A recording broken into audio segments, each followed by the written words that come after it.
Yan guys, ang aking ano, tanghalian. At pipritohin natin siya. Parang type na type yung pritohin nito. Kung tataba ng saging, bigay lang to kay Tia, pero nagustuhan ko siyang parang iprito ng ganito. Diba? Ganyan guys.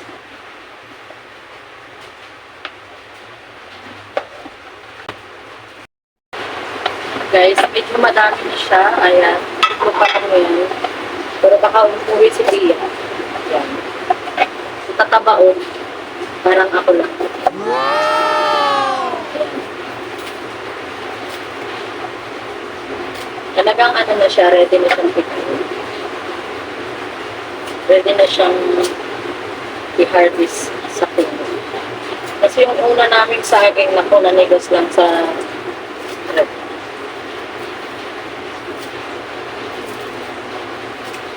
Alam nyo guys, ipiprito ko lang ito. Ayan. So, ang ganda ng laman eh.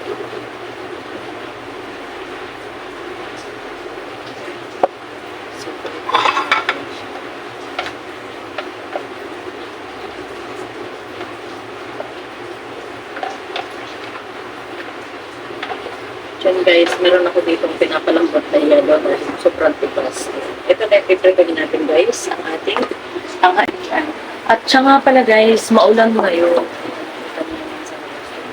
Ang dilim kasi dito pag maulan, kaya hapon na sobrang dilim. So, maulan talaga, ipakita ko sa inyo. So, ako yung tipo ng taong bahay. Hindi ako palalabas, kaya, ayan, mapapansin. Ayan. Yan ang labas namin doon. Ganyan. So, maulan. Talagang maulan. Ayan. And, let's go inside. Ayan. So, bubuksan na lang natin. Liligo kasi ako, guys. Kaya magpiprito muna ako ng ating yan, ito. See you guys later. At yun na nga guys, naubos ko na yung saging kasi may kausap ako kanina. Napaka-importante. No? So yun, naubos ko na yung saging. So that's it guys. Prinito ko lang siya tapos gano'n na wala siyang asukal. Nagpapatuwad ako ng tubig na naging yellow. Ayan. So, drink more water tayo guys. Yan. Medyo titingin, lalabas ako sa labas. Yan, titingin-tingin ng makikita. Ayan. So, pero sobrang ulan nga, maulan, pero tumigil na naman ngayon. Pero madilim pa din. Ayan, so, nagre-resting lang ako. Tapos na rin ako maligo, guys. Ayan. So, all in one. Ayan, dun.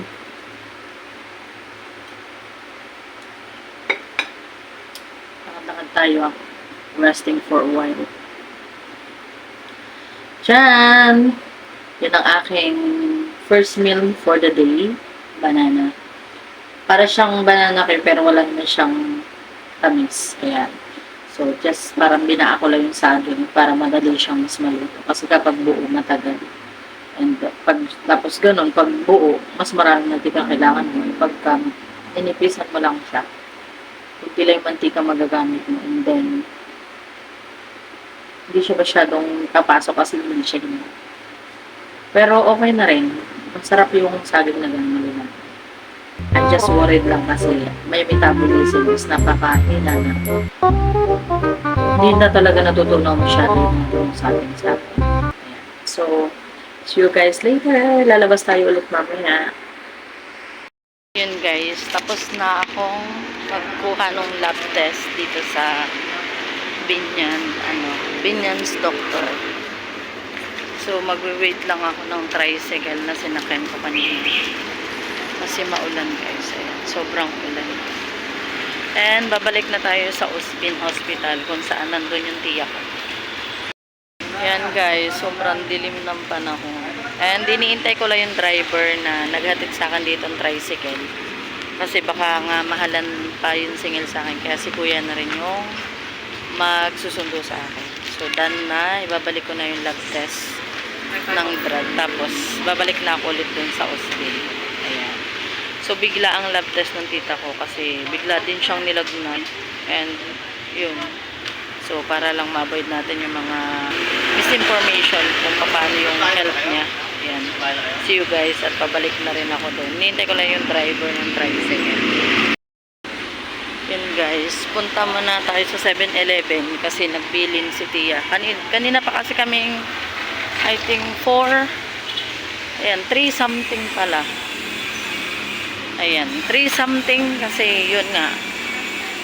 3 something kami pumunta ng hospital and ngayon 6 o'clock na. So nag-wait talaga ako ng result ng lab test ni Tia. Kasi pag sa Usbin guys, pumunta, hindi na siya makakalabas doon. Kaya kailangan mayroong kasama talagang isang magra-running ng mga test niya.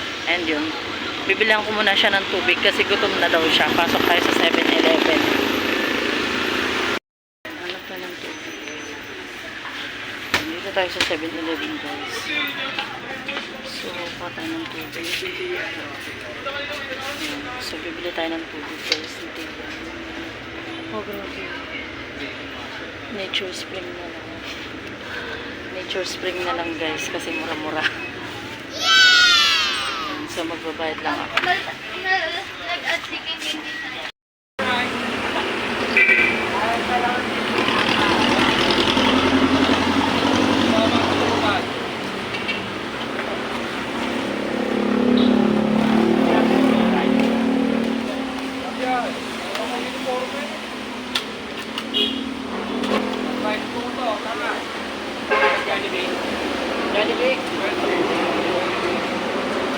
Guys, nandito ko sa 7-Eleven. Nandito sa 7-Eleven. Kasi, hinihintay ko yung driver.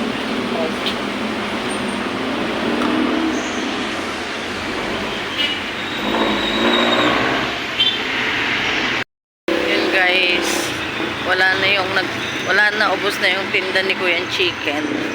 So, chicken sana ang ulam namin ni Tia. Kaso, wala na eh. Galing kasi kami hospital. So, wala akong ulam. Hindi ko alam kung anong ulam na. Ayan na yun, si JJ. Tapos na yung araw natin. Hapon na, gabi na. And, tulugan time na naman. And, pagkatapos namin sa hospital, umuwi na rin kami sa bahay. Pero, nandun si Tia sa kabilang bahay sa may aircon kasi nga syempre para makapagpahinga siya. Pero dito siya kumain guys. And ayan. So ganun talaga, wala na may iba magtutulungan. So sabi ko bumunta na lang siya dito bukas para pagluto ko ng pagkain. Kasi importante guys na makainom siya ng antibiotic. Tinurukan naman siya basta may tinurok sa kanya kanina. May tinurok sa kanya tapos binigyan siya ng antibiotic, kailangan daw kumpletuhin yun kasi positive siya sa dengue. Pero yung platelets naman niya hindi naman nagbaba ng sobra, kaya puno rin ang hospital kanina, kaya pinag-ano na lang siya ng doktor ng mag-rest sa bahay. And then just in case anything happen, pwede naman siya itakbo agad ng barangay service sa hospital. And yun guys, syempre ako na lang ulit na naman. And as usual, as I was expected na lagi na lang talaga tayong solo.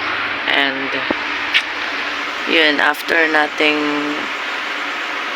all day, so wala, may na-expect lang talaga ako, pero lagi na lang ganon, lagi na lang akong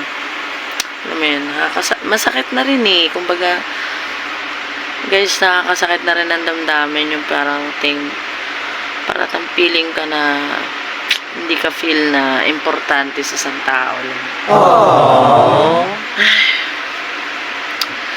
Ganun talaga eh. Ako kasi talaga hindi ako nagbabago, lalo na pagka alam niyo na. So, yun, na-feel ko na I was down talaga, na feeling ko I was not important to someone. Ganun. So, guys, tulog na lang tayo.